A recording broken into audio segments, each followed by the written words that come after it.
Particularly मला पॉईंटबद्दल तुम्हाला विचारायचं आहे की इट्स पार्ट ऑफ द समाजकार्य म्हणता येईल की regular visits to Victoria facilities. Which facility? Corrections.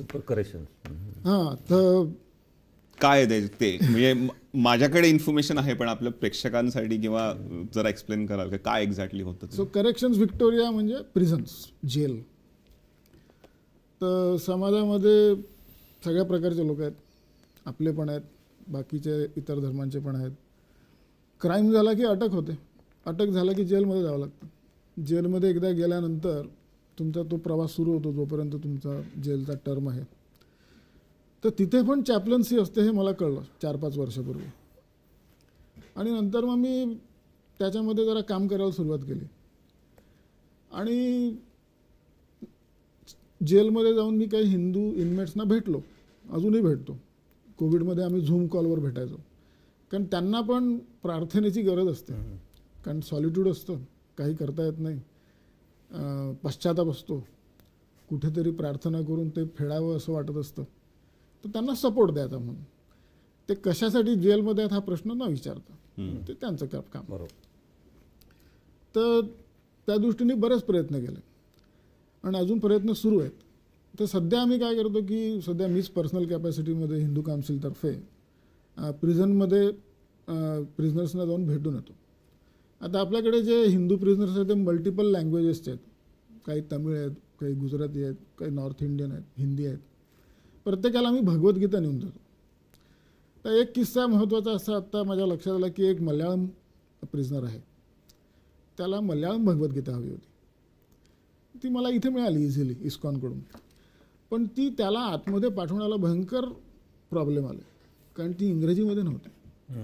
तर त्यासाठी मला परत फाईट करावं लागलं, कारण ऑस्ट्रेलियामध्ये जर इतक्या लँग्वेजेस आहेत, इतक्या स्क्रिप्ट्स आहेत, तर तुम्ही त्या पर्टिक्युलर इनमेटच्या लँग्वेजमध्ये जर तुम्ही त्याचा रिलिजियस बुक देत नाही तर ते त्याचं डिस्क्रिमिनेशन आहे. हे त्यांना मी पटवून दिलं आणि मग फायनली त्याला भगवद्गीता ती मिळाली. जपमाळा वगैरे त्या आम्ही त्यांना पाठवतो, त्यांना सांगतो की तुम्ही काय जप करा डिपेंडिंग ऑन, कारण आता नॉर्थ इंडियाचा असेल तो वेगळा जप करेल, साऊथ इंडियाचा असेल तो वेगळा जप करेल, मराठी माणूस असेल तो वेगळा. मराठी कोणी नाहीत अजून फॉर्च्युनेटली, म्हणजे मला तरी भेटले नाहीत. तर आम्ही हे त्यांना पुरवतो. आणि दुसरं अजून एक होती की त्या एका व्यक्तीला पुरुष सुक्त, श्री सुक्त, विष्णू सहस्रनाम ह्याचे ऑडिओ हवे होते. आणि मग त्यांनी मला सांगितलं की बाकी धर्माच्या लोकांकडे CD प्लेअर आहेत आणि त्यांच्या प्रार्थना ते CD वर ऐकतात. म्हटलं अरे मग आपण पण असं करायला पाहिजे. मग त्याची फाईट सुरू झाली. मी शेवटी मग डिक्स्मिथमधून एक CD प्लेअर विकत घेऊन ऑनलाईन डायरेक्ट जेलमध्येच पाठवला त्या बाईला जी माझ्या कॉन्टॅक्टमध्ये होती. म्हटलं हा त्याला नेऊन दे. तो त्याला मिळाला. आणि मग हे जे सगळे स्तोत्र वगैरे आहेत त्याचे MP3 CD मी एक बंद केली, 3 CDs बंद केल्या आणि त्यात CDs पण पाठवल्या. तर CDs पाठवल्या तर त्या जेलच्या ऑफिसरचा ईमेल आले की नाही आम्ही CDs देऊ शकत नाही. तर म्हटलं का बरं? नाही त्याच्यावर ते कॉपीरायटेड असल्यामुळे तुम्ही सगळं कॉपी केलेलं आहे.